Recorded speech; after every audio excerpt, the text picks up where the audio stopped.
I'm expecting to have a wonderful day. Yes, it's going to be a great day, yes. They don't know what's in store for them, and that's going to be the icing on the cake. Listen, you have a terrific flight.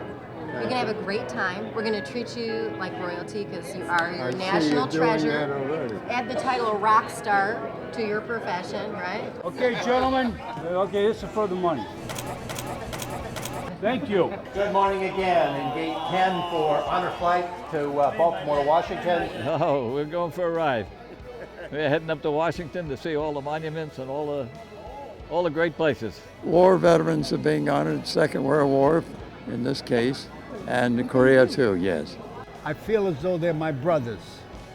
I mean that. Because they did what I did and I did what they did, whether we saw action or not, they're still my brothers. And I love them for it. No matter what war they were in or what branch they were in, we're all buddies now. Good morning, guys. Thank you, sir. Thank you for your services. Thank you. Have a great day. Oh, we will. When they leave here, they usually a water cannon salute.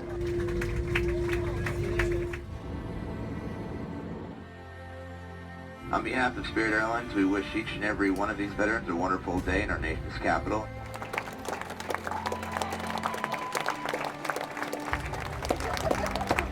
Thank you so much for your service and sacrifice. We're here. We're Yes. here. We're alive. Well, it's a good day.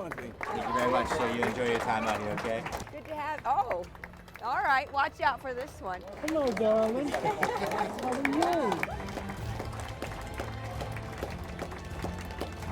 We were, walking down and seeing all the veterans coming off the plane, and it's just amazing. It's awesome seeing these heroes and being honored like this is just great.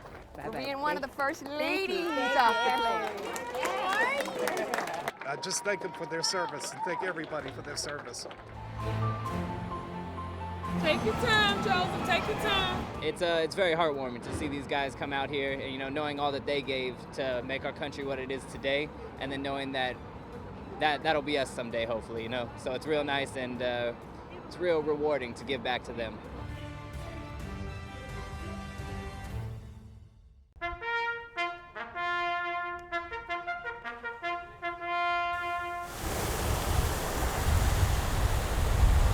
That view is beautiful, just beautiful. One of the to me, one of the wonders of the world. They did a tremendous job here. It's a beautiful job. Washington Memorial, this marvelous. It's simplistic. It's not gaudy, and that's what we were in that era. So I think it personifies the type of people we were at that time and place. All right, sir. Welcome.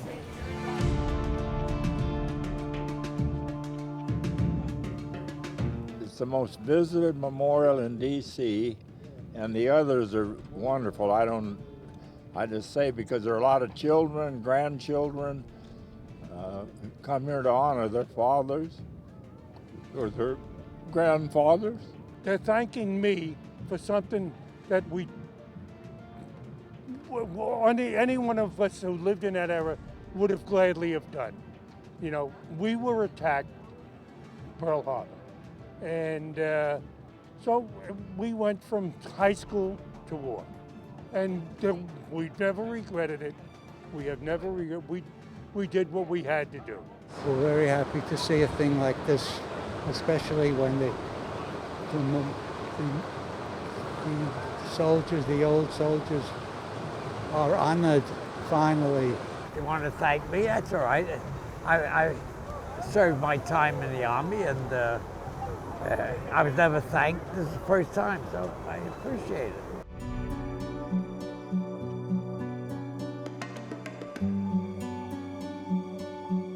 I was at Buchenwald the day after it was liberated. I saw the horrors of the Holocaust.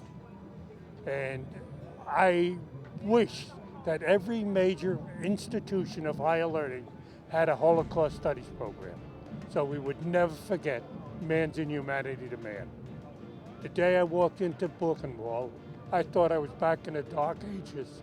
I had fellows I graduated high school, they never came home. What are you gonna do? It was a different time, a different place. We chose to do it, I was one of the fortunate ones. If you'll stand right behind the senator, that'd be great. But I met one guy who's only 88. I mean, he's just a child. Because the average age of this group is about 92 or 3.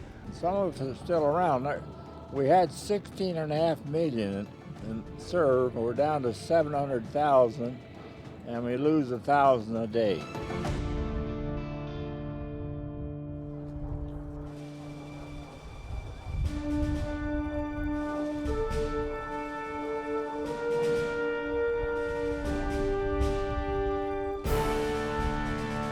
I've been many times. It never struck me that much as it does tonight. I think it is. It's very accurate.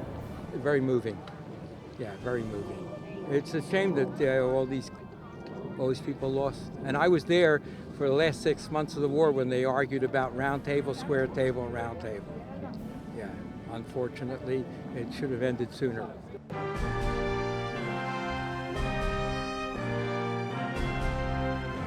When I came home, no one knew I was gone when I got back. No one ever said a word. They didn't even know we were gone. We hate to see wars, but it's a thing that happens. It's an unfortunate thing that we have to live with.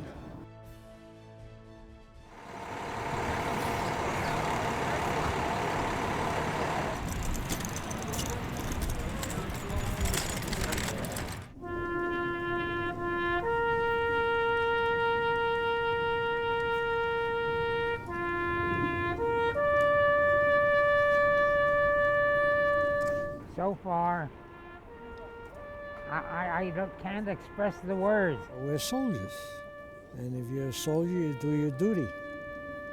Whether you're in the Marines, or in the Army, or the Navy, Coast Guard, whatever, you do your duty. It's past, it's gone. Now we gotta live for today and tomorrow. But you're right, people forget.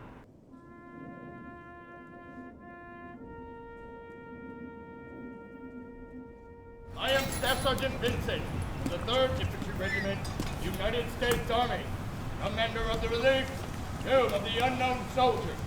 The ceremony that you are about to witness is the changing of the guard. First thing, it's an unknown soldier, and people respected the ceremony. Nobody spoke, and it was very emotional.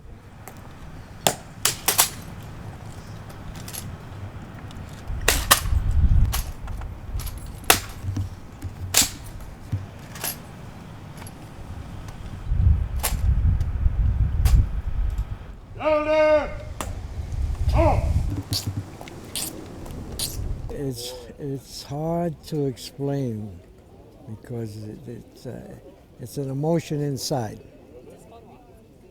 and I kind of keep it to myself. I'm sure they do too.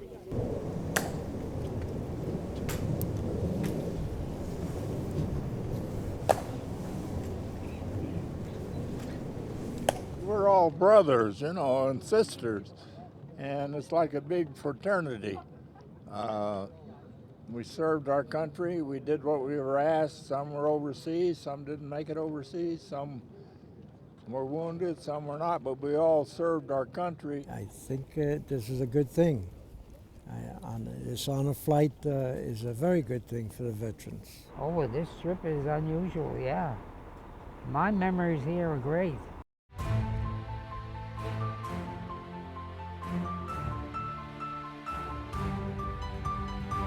Well, I think we got a grand crew, I tell you. Appreciate all the help too we're getting. Most of these heroes have not had anyone say thank you for their service for decades, in some cases as many as 75 years before they heard what they heard today. So what you see is this bright, shining love of their fellow man, because all of a sudden, everywhere they turn all day today, people are coming up to them unsolicited and saying, thank you for your service, thank you for everything you did for our country. Right, everyone look at the camera. We're done.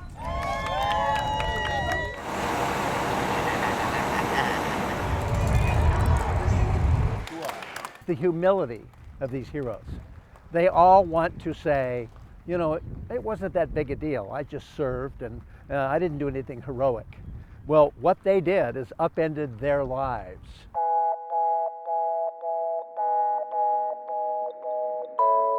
The most important thing to military members is mail call. During World War II, the Korean War, the one thing that you look forward to was getting your mail. So it was the only communication you had with your family, your friends. Horace White, Byron Weinberger. We've recreated that, and on the flight, after the whole day is done and they think we're just going back home, we call out mail call. Lewis. And then we hand out mail that we've gotten from family members, from school children, from friends, from loved ones, and we pass them out to the veterans. Remind me those days. Bring me back memories, good memories. My name is Princeton. I'm in 3rd grade. I wanted to write you a letter to let you know how much I appreciate what you did for our country. You sacrificed your life for the USA. Thank you for being brave, strong, great, sincerely, Princeton. Oh, the kid, 3rd grade. You figure it out. There's two kinds of mail call recipients. So there's the ones that get their mail and they're excited and they start to open it up. And there's the ones that they're excited, they open it up, and when they begin to read, later on you'll see them sitting quietly and you say, don't you want to read your mail?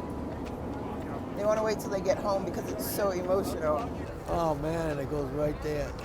Oh, right there. You know, it makes everything beautiful. What else is there?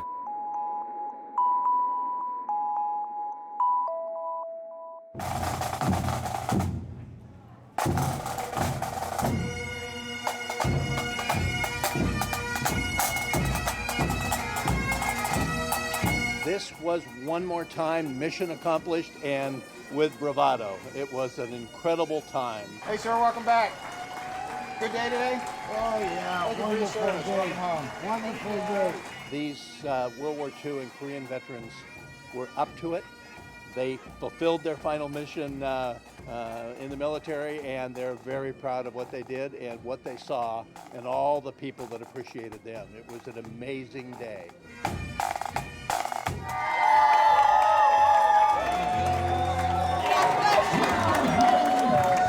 You know, it's good that we all remember what they gave to our country, and the support here is unreal. It's heartwarming, it's exciting, and I just hope they had the best day of their lives today.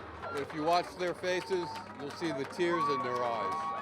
This is the best thing that could happen to them, especially now that they're this old, this age.